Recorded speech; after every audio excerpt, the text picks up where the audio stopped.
이어서 그냥 시간이 또 한참 가버렸는데 어쨌든 제가 이 말씀 드려야 되니까 지금 남북이 화해협력 평화로 가고 있다. 겉에 보이기에는 아주 아름다워 보이긴 하는데 실제로는 많은 위험성을 안고 있다라는 말씀을 제가 전 시간에 드렸습니다.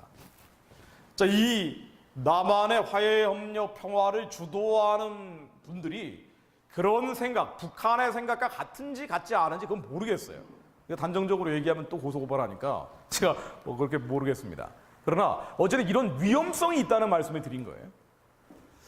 그러나 한 가지 분명한 결과는 또 뭔 거 아니에요? 한미 관계가 더 약화되고 이완되고 있다. 이것은 분명한 결과로 지금 나오고 있습니다. 자, 이에 어떤 열매를 맺게 되는지 제가 정리를 해드릴게요. 한미 관계가 이런 식으로 이완되고 약화되는 이유는요, 남북 문제뿐 아니라 중국 문제 때문에 더 커지고 있습니다. 지금 미국과 중국이 패권 다툼을 벌이고 있다고 표현하잖아요. 이 패권 다툼은 헤게몬이라고 얘기하는데 세계에서 누가 제일 세냐? 미국을 중국이 넘어갈 수는 없어요. 앞으로도 그럴 겁니다. 그러니까 전 세계에서 제일 잘 사는 게 미국이잖아요. 전 세계에서 제일 군사적으로 센 것도 미국입니다. 미국의 군사비 지출이 세계의 절반 정도를 차지하고 미국과 동맹국들까지 합치면 거의 80% 가까이 되기 때문에 아무리 중국이 따라잡으려고 해도 미국을 따라잡을 수는 없어요. 게다가 세계에서 제일 잘 사는 미국인데 1인당 GDP가 5번째지만 1등에서 4등까지는 인구가 적죠. 인구가 200만, 300만, 많아봐야 2천만 정도 되는 나라들이고요. 그러니까 인구가 3억 명이나 되는 미국이 1인당 GDP가 5등이라는 건 세계에서 제일 잘 산다는 겁니다. 중국은 90위권이에요. 비교가 안 됩니다. 게다가 전 세계의 기술의 가장 탑 기술 90%가 미국 거죠. 영국도 가고 프랑스도 가고 독일도 가는 추세예요. 미국으로 다 모이는 겁니다. 그러니까 시진핑 딸도 미국 하버드 대학으로 유학을 보내죠. 전 세계에서 제일 똑똑한 사람들은 하버드로 가지 독일의 뮌헨 대학으로 안 갑니다. 프랑스의 소르본 대학으로 안 가요. 하버드로 가죠. 이게 미국의 힘이에요. 근데 이 미국이 중국을 손보겠다고 하고 있는 거예요. 왜냐하면 얘네들이 룰을 잘 지키질 않아요. 워낙 숫자는 많은데 전 세계 인구의 14억, 4분의 1을 차지하죠. 근데 이렇게 많은 사람들이 있는데 룰을 따르지 않는데 이 룰이라는 거는 미국 등 해양 문명이 만들어낸 법치라는 건데 법을 잘 안 지키는 거예요. 이제 가짜 이 약 만들어가지고 미국에 팔아먹고 이제 자꾸 이러니까 이런 게 계속 누적이 되는 거죠. 자, 그래서 이제 미국이 뭐라고 얘기하냐면 중국은 경쟁국이다라고 보고 있는 겁니다. 근데 이 경쟁국이라고 얘기하는 게 중국은 너희를 이렇게 가다가 우리의 적국이 될 거야 라는 표현까지 나오고 있어요. 사실상 적이다라는 표현까지 백악관의 참모들은 얘기하고 있는데 지금 한국이 북한 체제가 무너지는 걸 막으려고 하다 보니까 미국에서 점점 중국 쪽으로 좌표가 이동되고 있다는 거예요. 이것은 한미동맹이라는 것이 한중 우호라는 것과 같이 가는 것이 아니고요. 미국으로 편중돼 있던 외교를 중국과 균형을 맞추는 것이라기보다는 그냥 배를 갈아타고 있는 모양새라고 봐야 돼요. 이게 너무 뚜렷하다는 거죠. 왜냐하면은 지난해 12월에 미국이 중국은 경쟁국이다라고 새로운 안보 전략이라는 것을 발표했어요. 이게 백악관 홈페이지에도 그대로 실려 있습니다. 근데 이거를 발표할 무렵에 우리는 중국에 가서 시진핑의 비전이라고 얘기하는 1대1로 하는 중국식 안보 공동체 여기에 참여하기로 했습니다. 이 1대1로라는 건 시진핑이 중국의 황제가 되고 있다고 하는데 전 세계 중국의 영향력을 극대화시키는 거예요. 그럼 당연히 미국하고 충돌할 수밖에 없죠. 그러니까 중국 너희들은 우리의 잠재적 적국이야 라고까지 얘기하고 있는 거예요. 근데 하필이면 이 무렵에 우리가 중국에 참여하기로 하면서 중국을 방문한 대통령께서 한국과 중국은 운명 공동체, 운명 동반자, 운명 공동체 또 운명 공동체 4번에 걸쳐서 한국과 중국이 운명 공동체라는 얘기를 했죠. 미국이 보기에는 이 나라가 좀 이상하다고 볼 수밖에 없어요. 도대체 동맹국인지 아닌지 의구심을 표현할 수밖에 없게 되는 겁니다. 이 무렵에 또 지난해 말에 있었던 일이에요. 트럼프 대통령이 한국에 와서 새로운 안보 공동체를 제안한 거예요. 시진핑은 1대1로를 제안했고 그리고 트럼프는 인도 태평양 지역 안보라는 걸 제안했습니다. 이게 뭐냐면 중국과 북한에 대응하기 위해서 인도, 일본, 미국으로 연결되는 자유민주주의 아시아판 나토를 만들자라고 얘기합니다. 나토라는 거 있죠, 그 유럽에. 이 아시아에 이런 것도 한번 만들어 보자고 한 거예요. 근데 이거를 우리는 그 자리에서 거절했죠. 그래서 아주 큰 차원에서 보면은 미국과는 더 친해지지 않겠다라고 나간 거고 중국과는 더 친해지겠다고 나가니까 이게 중심축이 옮겨가는 거죠. 이런 문제가 지금 나오고 있는 겁니다. 그리고 다시 중국을 방문하신 우리 대통령께서 모택동을 높이 평가하면서 중국은 대국이고 한국은 작은 나라로서 꿈에 함께 할 것이다라고 얘기를 했는데 공교롭게도 올해 구정 연휴 때 우리나라 건국 이래 처음으로 중국인들을 상대로 신년 인사를 하셨어요. 그러면서 같이 할 일이 많다라고 얘기했습니다. 그러니까 중국의 꿈과 함께 같이 할 일이 많은 운명 공동체다. 이건 명확하게 미국에서 중국 쪽으로 이동하고 있는 거라고 봐야겠죠. 자, 이러다 보니까 나오는 결과가 뭐냐. 북한 문제에서도 한국, 미국 간에 불협화음들이 많이 있어 왔는데 중국에 대해서는 선명하게 시각이 갈리는 거예요. 자, 이러다 보니까 트럼프 대통령이 한국에 대해서 이렇게 얘기하죠. 동맹은 동맹인데 미국은 원래 동맹을 잘 안 맺어요. 세계에서 제일 강한 나라한테 동맹을 맺을 필요가 뭐 있습니까? 그 나라를 보호해줘야 될 거 아니에요. 그러니까 동맹을 안 맺습니다. 근데 이승만 대통령이 아주 결단을 내려가지고 벼랑 끝 전술을 통해서 한미동맹이라는 게 만들어진 거죠. 이 결과 70년 동안 한국이 다른 외세로부터 침략을 당하지 않은 거예요. 이게 한미동맹이란 말이에요. 우리는 원래 996번 정도의 외침을 당했던 민족이기 때문에 5년에 한 번씩 외적들이 몰려왔습니다. 그런데 지난 70년 동안 안전했던 이유는 세계에서 제일 센 나라인 미국하고 동맹을 맺어놓으니까 중국과 일본이 건드리지는 않은 거예요. 특히나 북한이 어떻게 해보지 못한 겁니다. 이게 한미 동맹인데 이 동맹을 70년 동안 유지해오다가 지금 흔들흔들 썩은이처럼 빠지려고 하고 있는 거예요. 그러면서 트럼프는 이렇게 얘기합니다. 한국과의 동맹은 소위 동맹이라고 그래요. so-called ally라고 합니다. 소위. 동맹은 동맹인데 동맹 같지 않은 동맹이다 이렇게 얘기하는 거죠. 왜 미국과 한국이 북한과 중국을 보는 시각이 너무 달라지고 있기 때문에 지금은 완전히 틀어졌다라고 얘기할 수는 없어요. 근데 일단 달라지고 있는 거예요. 자, 이러다 보니까 한국에 대해서 무역 압박이 많이 들어오고 있는데 이 무역 압박은 이것도 지금 현재 진행 중이기 때문에 결과를 더 지켜봐야 되겠지만 어쨌든 지금까지 나온 결과들 이번에 새로 때린 게 철강하고 알루미늄을 새로 때렸어요. 어제. 이에 트럼프 대통령이 사인해서 철강과 알루미늄에 대해서 25% 10% 한국에서 관세를 때렸는데 한국을 포함한 여러 나라들이 다 포함됐죠. 자, 그런데 이 철강과 알루미늄을 빼고 지금까지 관세를 무진장 때린 게 세탁기, 태양광 패널, 기계제품 이런 것들인데 자, 이것들만 예를 들자면요.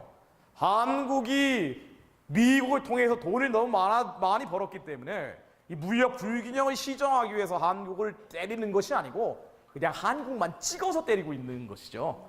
이거 너무 명확한 거죠. 왜냐하면은 철강과 알루미늄을 뺀다고 하더라도 지난해 중국이 우리보다 미국과 무역을 통해서 15배나 돈을 더 벌었어요. 일본과 독일은 3배나 더 벌었습니다. 근데 한국만 일본, 독일은 안 얻어맞는데 한국만 때리는 거예요. 그리고 중국보다 더 때리는 겁니다. 근데 한국만 찍어놓고 하는 거죠. 게다가 한국은 미국과 FTA를 맺은 나라란 말이에요. 자유무역협정을 맺은 나라이기 때문에 이 관세라는 건요. 관세를 없애자는 게 자유무역협정이에요. 근데 왜 한국은 FTA 자유무역협정을 맺었는데 왜 한국은 더 때리냐고요. so-called ally여서 그런 거예요. 이놈 나라는 이거 중국으로 자꾸 가니까 우리하고 친구라고 보기는 어려운지 자꾸 이렇게 가는 거야. 알아서 해. 우리도 미국은 뺄 생각은 없는데 우리가 필요하니까 여기 있긴 있겠지만 너희들 경제적으로 너희들 봐주지 않을 거야 이렇게 나오는 거예요. 그러니까 철강하고 알루미늄에 대해서 이제 새롭게 관세를 때리기 시작하는데 자 여기에서 이제 지켜봐야 됩니다. 이 지켜볼 대목이 철강하고 알루미늄이에요. 왜냐하면 지금까지하고 다르게 이 철강하고 알루미늄 한국이 굉장히 미국에 수출을 많이 한단 말이에요. 트럼프가 뭐라고 얘기하냐면요. 진정한 친구, 우리와 무역 군사 양면에서 공정하게 대우하는 국가는 협력하겠다, 융통성을 보여주겠다고 얘기하고 있습니다. 한마디로 군사적인 측면에서 북한이 적이잖아요. 중국도 사실상 적이라 그러잖아요. 여기에 대해서 우리하고 협력하는 나라들은 융통성과 협력할 것이다. 진정한 친구들은 봐주겠다 그러는 거예요. 자, 그런데 일단 한국은 여기 들어갔습니다. 진정한 친구는 아닌 범주에 들어가 있어요. 우리 진정한 친구 아닌 거예요, 지금은. 근데 앞으로 좀 지켜봐야 돼요. 우리의 협상을 좀 잘하면 진정한 친구에 들어가서 우리가 안 얻어맞을 수 있을 텐데, 만일 계속 이렇게 얻어맞으면 진정한 친구가 아니라는 거예요. 왜? 북한뿐 아니라 중국에 대한 시각이 완전히 달라지니까. 여기에 대해서 대통령께서는 미국의 무역 압박에 대해 당당하고 결연하게 대응하겠다고 하시고 있죠. 청와대는 한국도 무역 보복을 하겠다고 하고 있는데 이거는 현실적이지는 않습니다. 왜 그러냐면은 경제 관계에서는요, 당당하고 결연하게 대응하겠다는 것은 관계를 끊어버리는 게 돼버리는 거예요. 그렇죠? 전쟁은 한 대 때리면 나도 한 대 때리면 되잖아요. 근데 경제는 끊어버리는 거예요. 근데 우리가 당당하고 결연하게 대응하면 결국 극단적으로 가면 관계가 끊어지는 건데, 우리는 한국은 미국이 없으면 망하는 나라죠. 우리는 거의 100%가 무역해서 벌어들이는 나라예요. 이 중에 40%는 중국, 30%는 미국인 겁니다. 한국이 미국이 끊어져 버리면 쪽박 차는 거죠. 그럼 미국은 한국이 없어도 되는 나라예요. 우리야 당당하고 결연하게 대응하면은 그 다음에는 한국은 경제적으로 어려움을 겪을 수밖에 없는 거죠. 무역 보복도 한국은 사실상 할 수가 없습니다. 왜냐하면 보복 절차가 WTO 질서예요. 이걸 미국이 만들었어요. 이거 진행한다 그래도 그 미국이 나 얻어맞아 줄게 하지 않는 한 우리가 때릴 수는 없는 거예요. 이게 심해지면 더 심해지면은 한미 관계가 더 틀어지면은 자본에 영향을 미칠 수밖에 없죠. 왜냐하면 무역 보복으로 시작해서 자본 유출로 갈 수 있다는 겁니다. 자, 이게 한국 주식시장에 외국 자본이 한 32% 정도 있다는 건데 32% 정도의 미국 돈이 41% 정도 됩니다. 영국, 일본, 동맹국들 돈이 태반이에요. 아랍계나 중국 돈은 별로 없습니다. 자, 이 얘기는 즉 미국이 한번 결정하면은 돈이 다 빠져나갈 수도 있다는 얘기죠. 이걸 막으려고 400조 원 정도의 외환 보유고를 우리가 비축하고 있지만, 이 외환 보유고를 비축하는 이유는 97년 IMF 외환 위기 같은 걸 막으려고 하는 거죠. 갑자기 미국 돈이 빠져나가 버리면은 달러를 꼬아야 되잖아요. 그럼 달러를 꼬기가 어려우면은 저장도 해놔야 되겠죠. 이게 이제 외환 보유고입니다. 근데 우리의 외환 보유고가 많기 때문에 별로 걱정할 게 없다라고도 얘기하고 있지만 실제로 그렇지는 않죠. 왜냐하면 외국인 주식이 500조가 넘어요. 외국인 채권이 431조입니다. 이 얘기인 즉 채권하고 주식이 외국 돈이 빠져나가는데 이 중에 절반 정도가 미국 돈이잖아요. 미국 돈 빠져나가면 우리가 막을 수가 없는 거예요. 우리 외환 보유고로는. 그러면 IMF로 가야 됩니다. IMF에 돈을 끌어가는 게 외환 위기죠. 그러니까 이게 한미 관계가 틀어지면 한국은 좋을 게 하나도 없어요. 그러니까 북한하고 화해협력 대화하겠다고 말을 하면서도 한미 동맹 중요하다, 한미 관계 중요하다라고 대통령도 계속 얘기하는 게 이런 것들 때문인데, 또 이렇게 되려면은 그러면은 미국과 북한 문제나 중국 문제에서 보조로 맞춰야 되는데 또 그렇게 하기는 어렵다라고 보니까 자꾸 불협화음이 나옵니다. IMF가 자꾸 경고를 하고 있습니다. 한국 경제에 대해서. 자, 그럼에도 불구하고 한국에서 변혁하겠다, 혁명하겠다라고 하는 분들은 얘기를 들어보면은 이런 상황들이 잘 되고 있다라고 보고 있죠. 미국 주도 경제에서 한국이 벗어나야 된다는 거예요. 이렇게 주장합니다. 한국이 경제적으로 어려워지는 것임에도 불구하고 미국 주도 경제에서 벗어나야 된다는 거예요. 6.15 선언의 연방제로 남북이 자립적인 민족 경제로 가야 된다고 보는 겁니다. 그러니까 무엇을 우선시하느냐, 우선순위가 다르다는 얘기죠. 한국에 변혁을 하겠다, 혁명을 하겠다는 사람들 얘기는 민족이 경제보다 우선되는 거예요. 민족이 번영보다 우선되는 겁니다. 민족이 자유보다 우선되는 거예요. 근데 이 민족은 북한은 뭐라고 얘기하느냐면요, 북한이 얘기하는 우리 민족끼리는 김일성 민족을 얘기합니다. 한민족을 얘기하는 게 아니에요. 김일성 주체 사상을 따라가는 것을 민족이라고 불러요, 북한은. 북한이 얘기하는 우리 민족끼리는 남한의 김일성주의자들이 돼야 된다는 거예요. 이게 우리 민족끼리란 말이에요. 그럼 이 민족이 하나가 된다는 것은 한민족이 김일성 밑으로 들어가는 것이 더 중요하다라고 북한은 얘기하고 있다는 거예요. 이게 지금 한국에서 이제 시작이 되고 있다는 얘기입니다. 자, 그런데 지금 여러분 다 언론 통해 보고 계시겠지만 이제 한국에서 이러한 문제들에 대해서 경각심을 갖고 경계심을 갖고 접근해야 되는데 대통령께서는 그렇게 하지는 않으시는 것 같아요.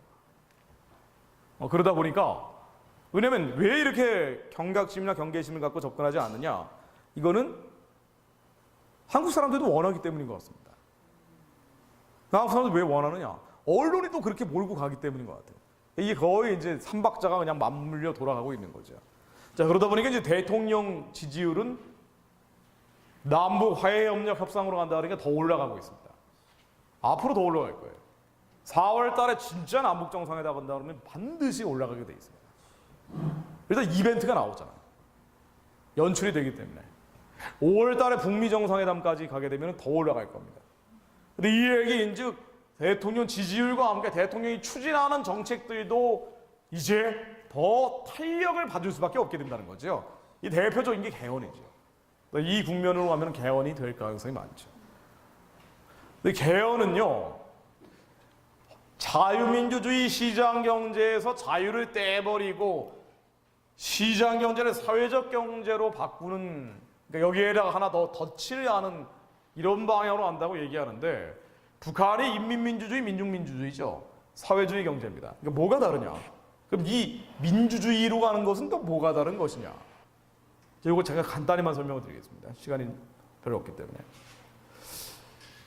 국회에서 여야가 합의를 해가지고 개헌안을 내기는 지금 어려운 상태입니다. 자유한국당이 반대를 하고 있기 때문에. 뭐 적극적 반대는 아니고 소극적 반대라는 거 불가한데, 그래서 정부가 개헌안을 내겠다고 얘기하고 있어요. 정부의 개헌안은 어떤 내용일 것인가? 지금 구체적으로 알려져 있는 게 없습니다. 다만 정부는 지난해 2년 동안 국회 공식위원회인 국회 헌법개정특별위원회 자문위원회라는 데서 헌법개정 초안을 발표를 했어요. 이 헌법개정 초안을 지지하고 있기 때문에 이러한 방향으로 개헌이 이루어질 가능성이 매우 높습니다. 그래서 정부 여당에서 어떻게 헌법 개정안을 낼 건지 아직은 모르겠으나 이러한 방향으로 이루어질 것이라고 추측은 할 수 있다는 거예요. 자, 그러면 헌법 개정 초안, 지난해 국회 헌법 개정 특위 자문위원회에서 발표한 헌법 개정 초안에는 뭐라고 나와 있느냐? 이 헌법 개정 초안의 핵심은 뭔가 하고 봤더니 자유민주주의에서 자유를 떼고 시장 경제를 사회적 경제로 바꾼다. 아니, 사회적 경제로 하나 조항을 집어넣는다는 것이 핵심입니다. 제가 한번 자세히 들여다볼게요. 지난번에 이걸 자세히 말씀 안 드렸기 때문에. 그 조항들을 제가 하나하나 한번 검토를 해보겠습니다. 이게 참 법률 문제라서요. 일반인들이 접근하기 너무 어려워요. 이게 이제 개헌이 문제라고는 아마 보수층들은 다 인지는 하고 계신 것 같은데, 그럼에도 불구하고 잘못 주장하는 경우가 굉장히 많습니다. 그러다 보니까 역공을 당해요. 고소고발 당하는 경우도 있어요. 이게 법률 용어다 보니까 그런 게 있습니다. 자, 국회 헌법개정특위 자문위원회 초안을 들여다보면요, 앞으로 이런 방향으로 개헌이 될 가능성이 많다 그랬죠. 확정안은 나오진 않았으니까 아직. 국가안전보장을 위해서는 기본권을 제한할 수 없도록 국가안전보장이라는 단어로 빼버리겠다는 거예요.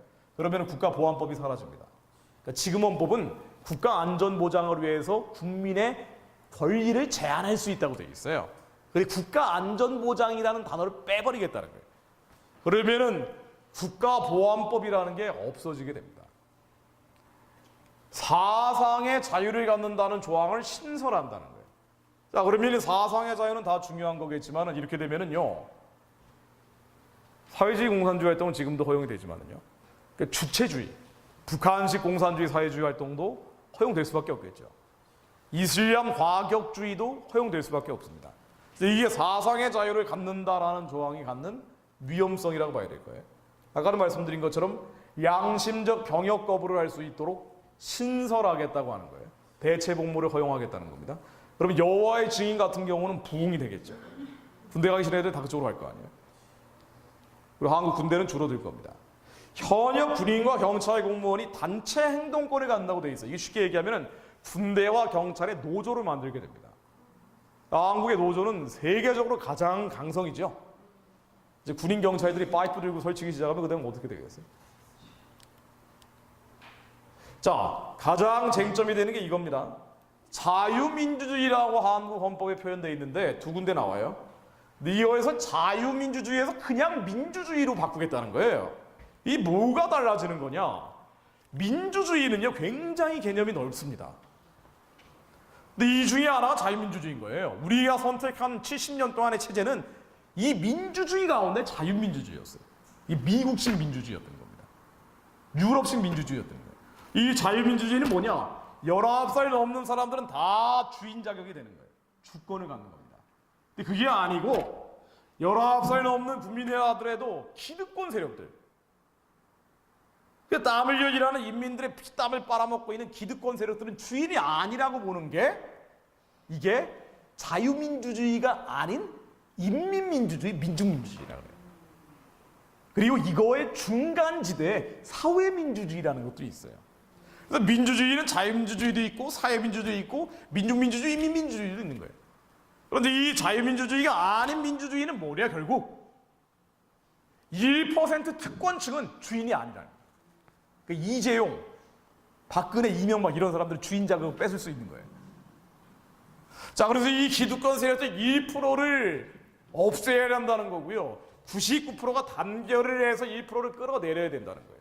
이게 인민이 주인이 되는 세상, 민중이 주인이 되는 세상, 99%가 주인이 되는 세상이에요. 이걸 인민민주주의, 민중민주주의라고 얘기합니다. 북한이 바로 이 인민민주주의, 민중민주주의죠. 조선민주주의, 인민공화국이잖아요. 근데 이 인민민주주의, 민중민주주의, 민주주의는 민주주의인데 중국도 이거죠. 이 인민민주주의, 민중민주주의는요 개혁이 완성될 때까지 독재를 해야 돼요. 이거 프롤레타리아 독재라고 합니다. 1% 부르주아 세력들이 청산될 때까지는 이 99% 프롤레타리아가 결집을 해야 돼요. 결합을 해야 돼요. 단결해야 돼요. 독재를 해야 됩니다. 그래서 청산해야 돼요. 특이하게 그런데요. 이 인민민주주의, 민중민주주의가 되고 나면은요. 반드시 나오는 결과가 뭐냐? 교회가 없어져요. 북한도요. 헌법 64조인가요? 북한도 신앙의 자유를 갖는다라고 돼 있어요. 북한 신앙의 자유를 갖는다고 돼 있습니다. 북한 헌법에요. 신앙의 자유를 갖는다라고 분명히 나와요. 근데 교회가 없잖아요. 이 인민민주주의, 민중민주주의 사회는요. 모든 나라가 헌법에 신앙의 자유를 갖는다고 돼 있어요. 근데 옆에 인민민주주의, 민중민주주의로 가면은요. 반드시 교회는 없어져요. 왜냐하면 북한 헌법 이 4조를 들여다보면 이해가 됩니다. 주권을 누가 갖느냐? 근로인민만 있다고 되어 있어요. 노동자, 농민, 군인, 근로인들을 비롯한 근로인민만 있어요. 그럼 근로인민이 있어야지. 이게 아니고 땀 흘려 일하는 사람들에게만, 즉 인민과 민중에게만 주권이 있는 거예요. 그럼 땀 흘려 일하지 않는 사람들은 주인이 아니라는 거예요. 이게 이른바 인민민주주의라고, 민중민주주의라고요.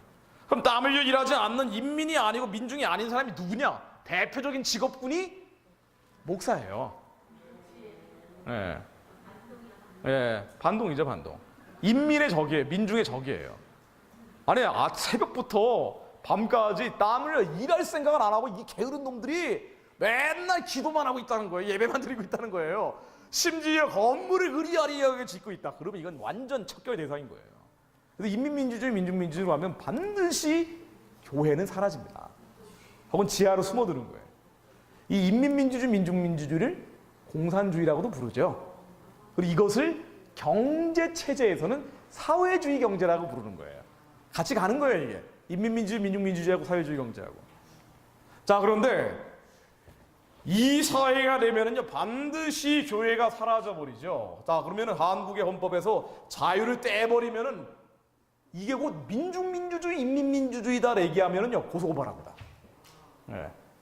그러나 자유를 떼버리면 이 인민민주주의, 민중민주주의도 포함하는 민주주의가 될 수 있죠. 될 수 있다. 제가 저희 영상에 있으니까 조심스럽게 얘기하는데 포함이 됩니다. 포함이 되죠. 다양한 민주주의가 다 들어가니까. 한국의 인민민주주의, 민중민주주의 주장하는 사람들이 자유롭게 활동할 수 있겠죠. 야, 김정은 수령님을 우리가 모셔야 된다라고 정당을 만들어도 되는 거예요. 근데 앞으로 자유자를 뗄지 안 뗄지 모릅니다. 정부 여당에서는 처음에 자유를 떼는 민주주의로 가겠다라고 발표를 했다가 난리가 났어요. 야당에서 반발하고 난리가 나니까 다시 자유 넣기로 했어 라고 또 집어넣었어요. 그런데 이번에 새로 교과서 만드는 것에는 자유를 빼버렸죠. 속내가 뭔지 잘 모르겠어요. 자, 경제적인 조항들입니다. 경제는 워낙 많은데 희한한 조항이 하나 들어갔죠. 사회적 경제의 발전을 위해 노력한다. 자, 사회적 경제, 사실은 제가 이 얘기를 드리려고 했는데 이게 뭐 북한 얘기하다 보니까 김정은이 며칠 전에 사고를 치는 바람에 북한 얘기하다가 이 얘기를 못 해버리는 겁니다. 자, 이게 한국의 기독교인들이 제일 많이 착각하고 오해하는 부분이 바로 경제입니다. 사회주의가 정의롭다라고 생각하기 때문에 성경에서 그렇게 정의가 되어 있다라고 주장을 합니다. 거짓말이죠. 네, 거짓말입니다. 거짓말이에요. 성경적 질서는 자생적 질서, 시장 경제를 얘기하고 있습니다.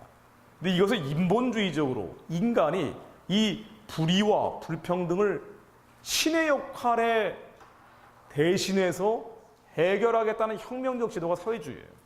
가장 인본주의적인 교만의 대표적 사례가 사회주의입니다. 자, 그런데 한국이 사회적 경제라는 표현이 들어가 버렸어요. 이게 과연 사회주의 경제냐? 이건 몰라요. 진짜 모릅니다. 몰라요.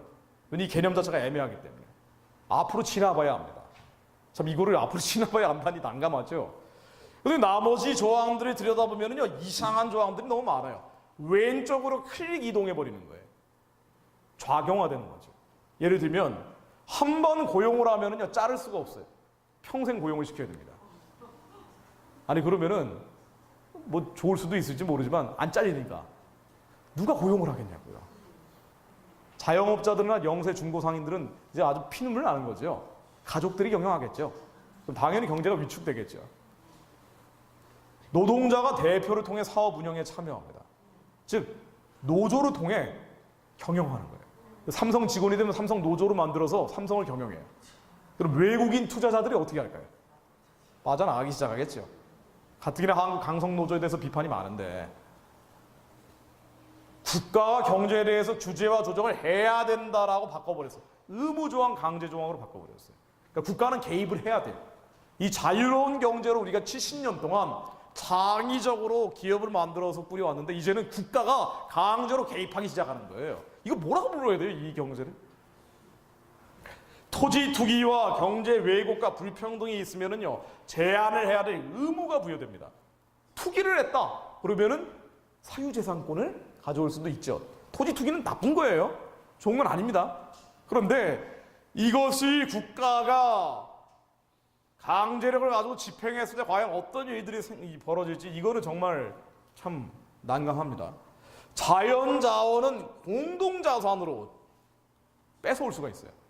자연자원. 이 자연자원이 뭘까요? 해운대 근처에 좋은 아파트가 있다. 이게 자연자원이다. 그러면 가져올 수 있는 건가요?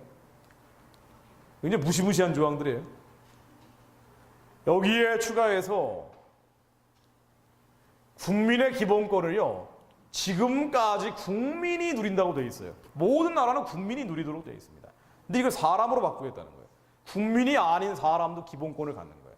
국민이 아닌 사람이 누굽니까? 외국인 불법 체류자들. 무슬림들이죠. 그러니까 무슬림들이 이제 신나는 거예요. 난민을 보호하고 망명권을 갖는다고 되어 있습니다. 난민 보호와 망명권이 뭐냐? 이건 전 세계 무슬림들이 난민이라는 이름으로 흩어져 지금 있죠. 자, 이 난민 보호와 망명권이라는 거는 무슬림들의 한국에 들어올 수 있는 길을 열게 될 가능성이 높습니다. 이거 또 단정적으로 얘기하면 또 뭐라 그러더라고요. 헌법 조항이기 때문에. 우리가 북한 인권 얘기도 안 하는데 굳이 무슬림 인권에 대해서 얘기하는 건 뭐예요? 영이 통하기 때문이죠. 자, 지방자치입니다. 지방 분권 국가로 가고 지방 법원장을 주민이 선출하고 지방 검찰청장, 경찰청장도 주민이 선출합니다. 이러다 보니까 지방에 있는 사람들이 너무 좋아하는 거예요. 지방에 있는 사람들은 권한이 늘어나니까 다 막 이제 좋다고 그러는데 여기에 또 하나의 위험성을 갖고 있는 게 바로 이거죠. 지방 정부가 법률을 지정합니다. 이게 이제 아까 말씀드린 그런 법안들이 나올 가능성이 많은 거죠. 그리고 이 좁은 나라에서 지방 분권이라고 다 쪼개먹기 시작하면 어떻게 될까요? 이런 위험성이 있는 겁니다. 또 하나는 이 시간이 다 가버렸는데요. 이 얘기만 드리고 제가 정리하겠습니다. 성평등이라는 단어가 들어갔어요. 차별에 대해서 평등해야 된다. 모든 영역에서 평등해야 된다라고 나오는데 어떠한 이유로도 모든 영역에서 아주 광범위하게 평등권을 규정을 하고 심지어 실질적 성평등, 이게 젠더 이퀄러티라는 개념을 집어넣어 버렸습니다. 이건 양성평등이 아니죠. 양성평등이 아닌 사회학적 성이라 그러죠. 서양에는 50개 넘는 성이 있대잖아요. 남자 아이를 보면 여자 같아지고 여자 아이를 보면 남자 같아지고 아침에 해 뜰 때는 여자 같았다가 해 지면 남자 같아졌다가 별의별 걸 다 정할 수가 있는 거예요. 자기가 창조 질서를 완전히 깨버리는 건데 이러한 수많은 성들을 다 똑같이 대우해야 된다. 이들에 대해서 비판적 얘기하지 말라가 바로 성평등이죠. 젠더 이퀄러티인데 여기에 한국 좀 이 돈을 써야 된다. 재정을 써야 된다고 되어 있어요. 이렇게 되면 차별금지법이 만들어지겠죠. 이 헌법 규정에 따라서라도. 결혼제도에서 양성평등을 기초로 하는 이 양성을 빼버렸어요. 이게 빼버리면 어떻게 되느냐? 이게 뭐냐 도대체. 지금은 혼인과 가족생활은 개인의 존엄과 양성평등을 기초로 성립하고 국가가 보장한다고 되어 있는데 굳이 이 양성이라는 단어를 빼버렸단 말이에요. 이게 뭐냐 말이에요. 국회 자료집에는 이렇게 나옵니다. 남자 여자 결혼 말고 성소수자들의 권리를 보장하는 거다라고 되어 있어요. 다양한 결합을 인정하는 거라고 되어 있습니다. 즉 동성결혼을 합법화시켰죠. 그리고 이 가족 성립에서 결혼 이외에 다양한 가족을 인정한다. 국회 공식 자료집, 이 헌법 초안에 대한 설명 자료집에 나오는 얘기입니다. 그럼 다양한 가족이 뭐예요? 결혼 이외에 다양한 가족.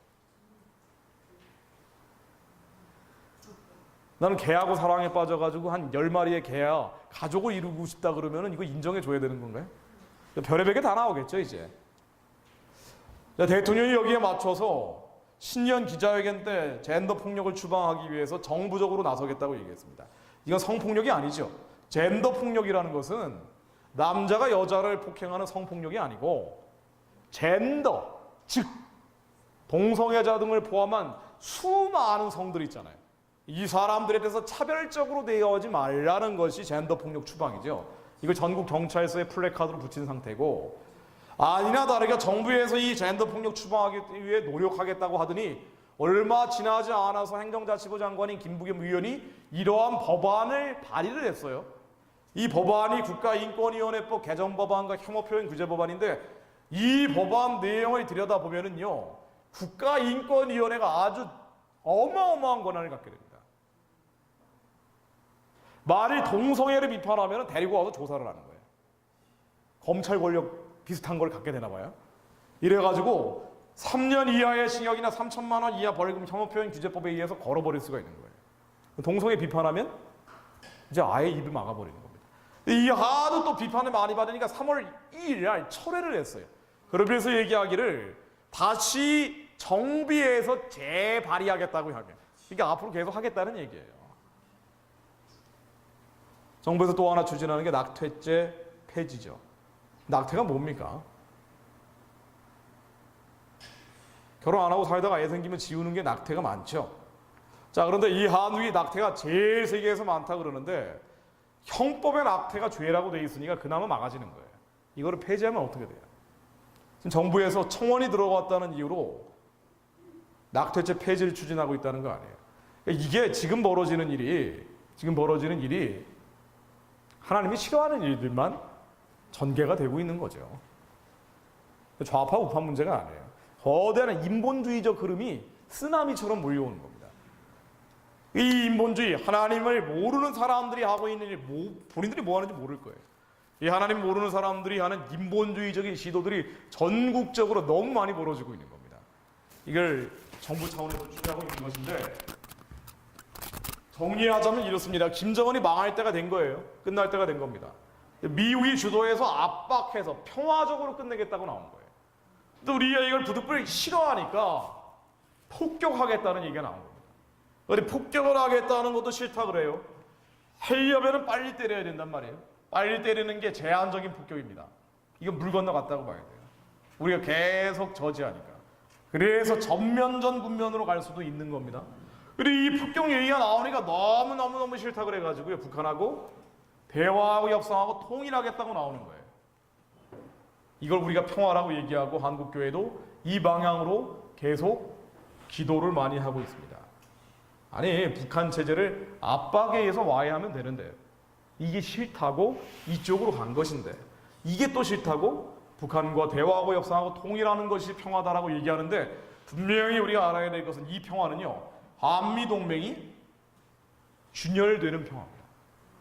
해체라고 얘기하면 좀 과장된 얘기고요. 한미관계가 점점 멀어지기 시작하는 평화예요. 그러면 경제는 당연히 어려워집니다. 우리의 다음 세대는 일자리가 더 없어지는 평화죠. 그런데 가난하지만 민족이 더 좋다는 거예요. 빈곤하지만 우리 민족끼리 가자는 거예요. 지금 이런 식으로 가는 거예요. 이 평화는요, 이제 남북정상회담에서 만일 지난번처럼 연방제를 다시 한번 합의하게 된다면 연방제로 진행이 되겠죠. 자, 이렇게 되면 어떻게 되겠어요? 낮은 단계 연방제라는 게 시작되면서 미군이 빠져나가는 단계로 갈 수도 있죠. 자, 그러면은 경제는 파탄납니다. 이게 평화예요. 지금 혐오표현금지법 다시 발의한다 그러는데, 자, 이에 동성애가 범람하기 시작하는 거예요. 개헌까지 이루어지면 동성결혼이 합법화가 됩니다. 이슬람이 유입됩니다. 공산당 주사파 활동도 합법화됩니다. 이게 평화냐 말이에요. 이게 평화인가요, 이게? 이게 평화냐고요. 이걸 어떻게 평화라고 부를 수가 있냐고요. 반드시 이렇게 되면은요, 교회는 무너지죠. 교회는 치명타 정도가 아니라 무너집니다. 차별금지법, 혐오표현금지법, 이거를 지금은 막을 수 있을지 모르지만 앞으로 이런 일들이 쓰나미처럼 몰려오면요, 그때 못 막는다고요. 지금 남북 화해협력 통일을 하자라고 하는 게 뭐냐? 이 모든 것의 물꼬를 다 터버리는 거라고요.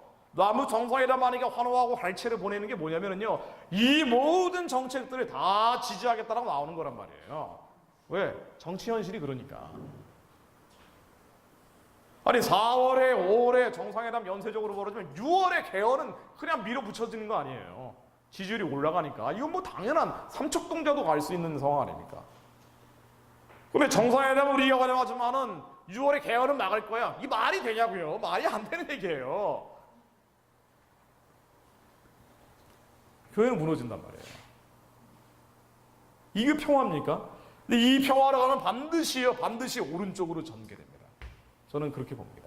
왜냐하면요, 하나님의 언약과 하나님의 영, 하나님의 신이 여전히 이 땅에 머물러 있기 때문이에요. 네. 그런데 이런 상태로 가면은요, 얻어맞으면서 회초리가 아니라 몽둥이를 얻어맞을 거예요. 한국 사람들이. 그러나 차라리 때리려면 빨리 때려야 되는데 이 시기를 이렇게 넘겨버리니까 크게 얻어맞는 거예요. 잠깐만 꺼주실래요? 네, 잠깐만 꺼주십시오.